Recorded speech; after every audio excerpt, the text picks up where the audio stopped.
बच्चों, कैसे हैं आप सभी? मुझे आशा है आप सभी अच्छे और प्रसन्न होंगे। चलिए आज हम पढ़ते हैं पाठ 7 विशेषण।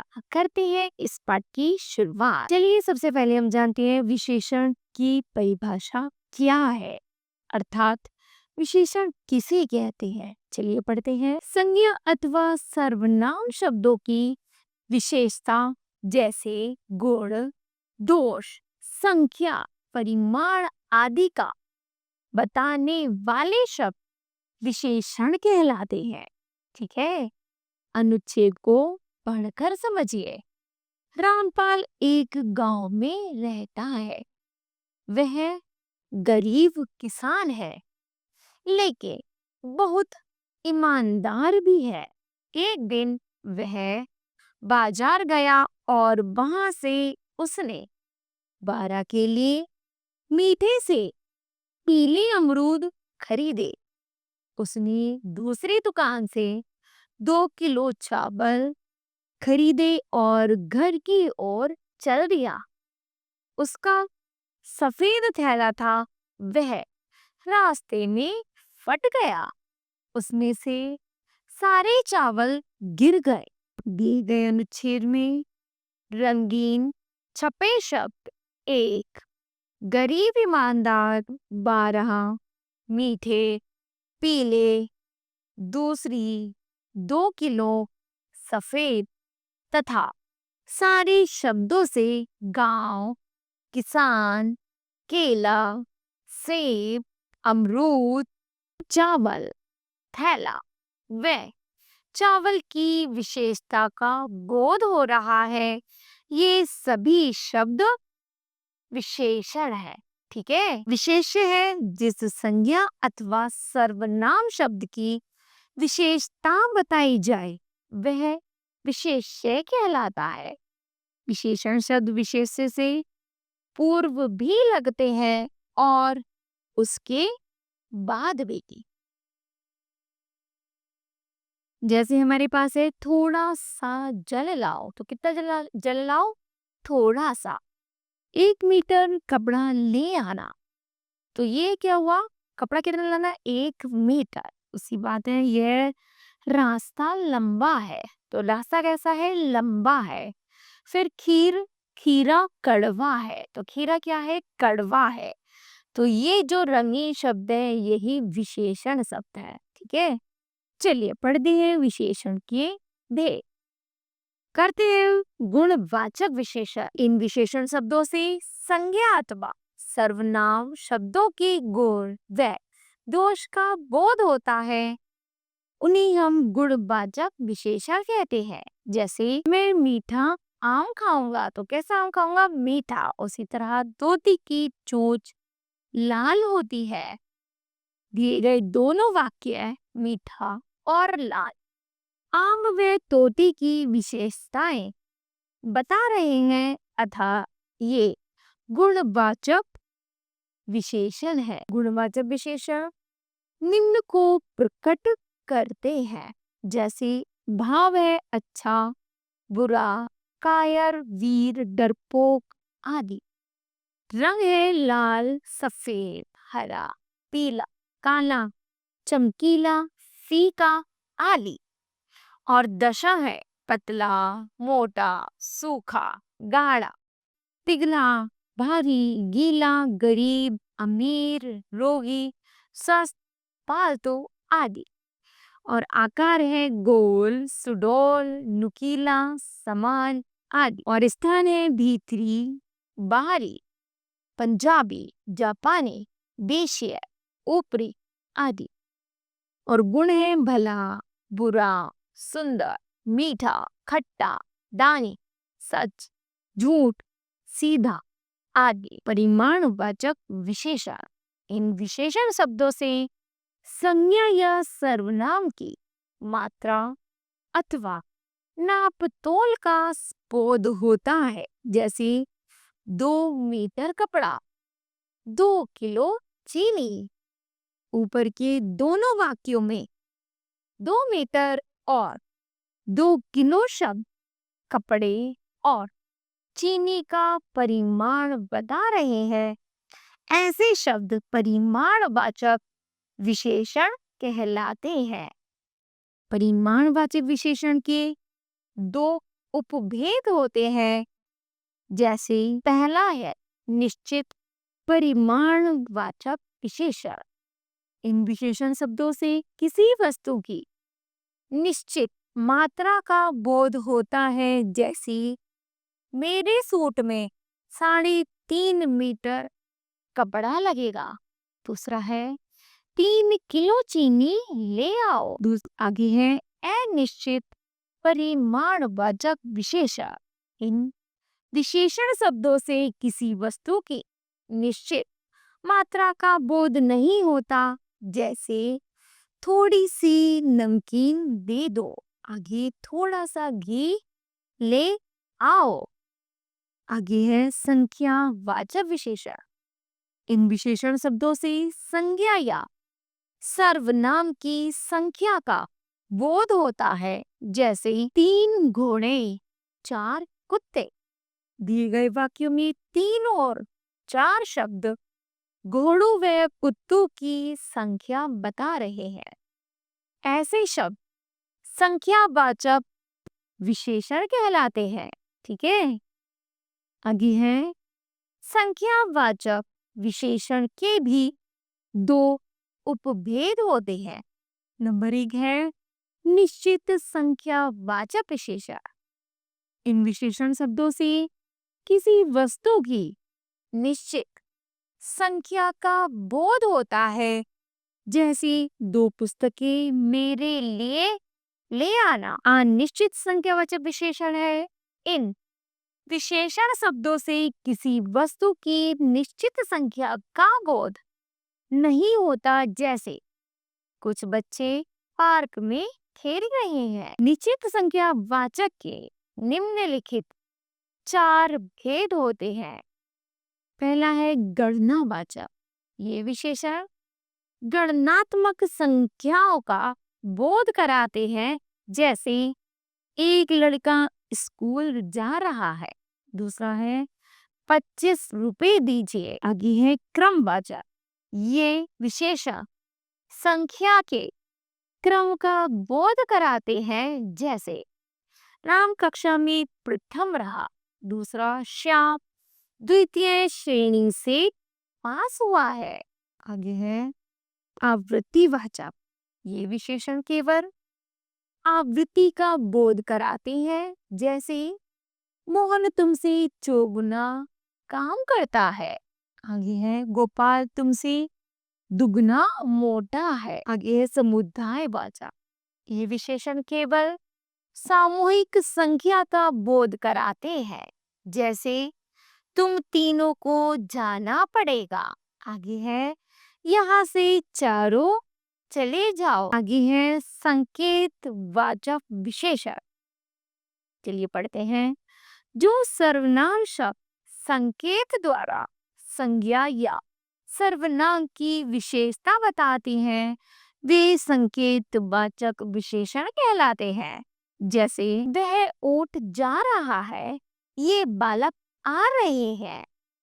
उपयुक्त वाक्यों में वह और ये शब्द ऊँट और बालकों की ओर संकेत कर रहे हैं।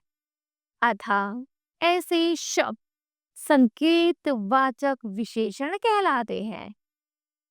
विशेषण में संकेतवाचक विशेषण सर्वनाम शब्दों से बनते हैं, अतः ये सार्वनामिक विशेषण भी कहलाते हैं।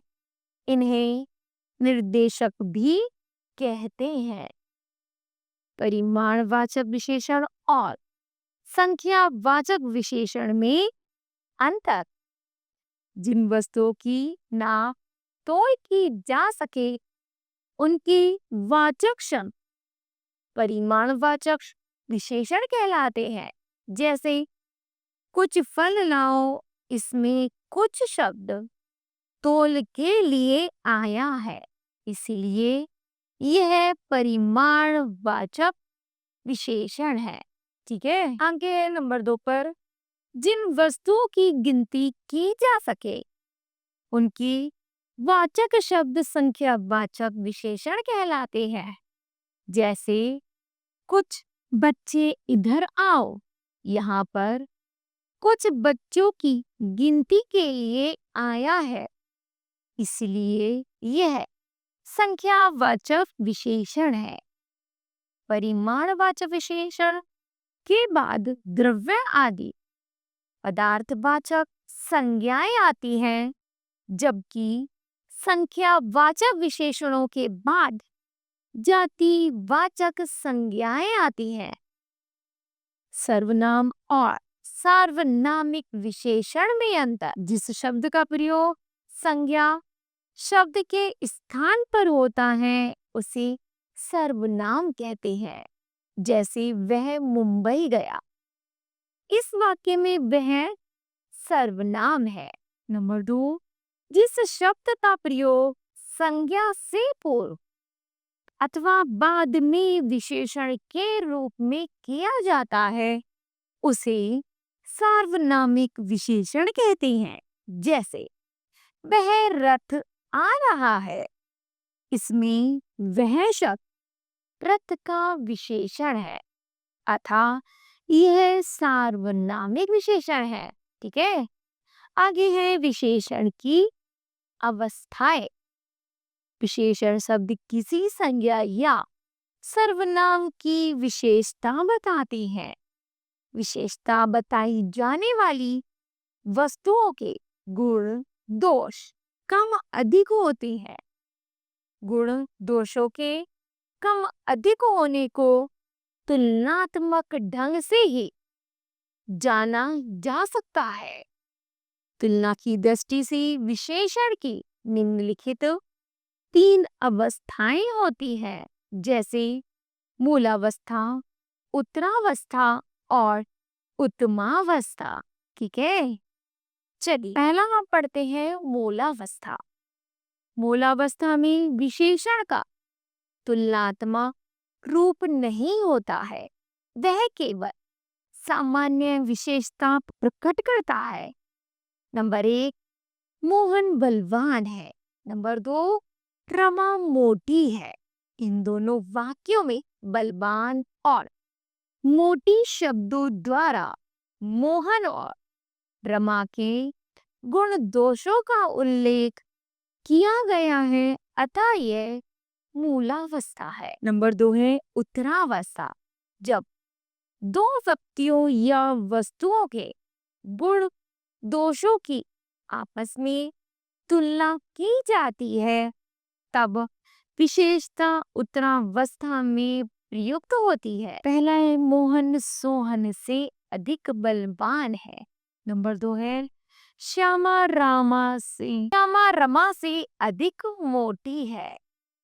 इन दोनों वाक्यों में अधिक शब्द के द्वारा मोहन एवं सोहन में और श्यामा एवं रमा में तुलना की गई है और एक ही अधिकता बताई गई है, अतः यह उत्तरावस्था है। आगे उत्तमावस्था। उत्तमावस्था में 2 से अधिक व्यक्तियों एवं वस्तुओं की तुलना करके किसी एक को सबसे अधिक अथवा सबसे कम बताया गया है। जैसे दारा सिंह सबसे अधिक बलवान था, दूसरा विमला सबसे अधिक मोटी है।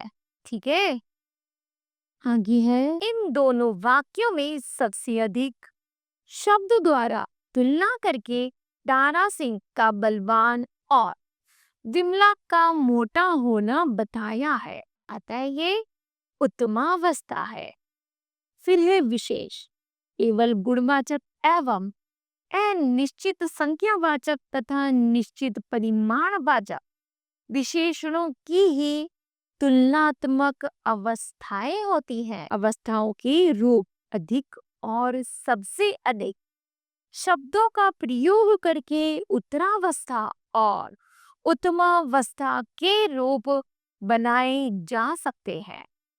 जैसे अच्छी है उत्तमावस्था है, ये हुई मूलावस्था। उत्तरावस्था है अधिक अच्छी और उत्तमावस्था है सबसे अच्छी। फिर चतुर का उत्तरावस्था है अधिक चतुर और उत्तमा है सबसे चतुर। फिर बुद्धिमान है। बुद्धिमान क्या है? मूलावस्था। मूलावस्था का उत्तरावस्था है इसकी अधिक बुद्धिमान, और उत्तमावस्था है सबसे अधिक बुद्धिमान। फिर है बलवान। बलवान का है अधिक बलवान, और उत्तमावस्था का है सबसे अधिक बलवान। ठीक है।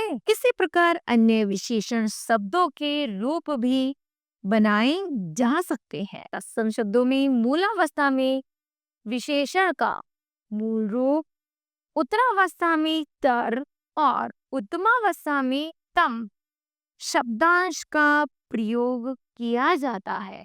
जैसे उच्च का है उच्चतर और उत्तमा है उच्चतम। कठोर का कठोरतर और उच्चतम, उसका है कठोरतर का है कठोरतम। फिर है महान। महान का महानतर और महानतम। न्यून का न्यूनतर और न्यूनतम। फिर लघु। लघु का है लघुतर या लघुता। ठीक है। विशेषणों की रचना। कुछ शब्द मूल रूप में ही विशेषण होते हैं, किंतु कुछ विशेषण शब्दों की रचना निम्नलिखित संज्ञादि शब्दों से की जाती है।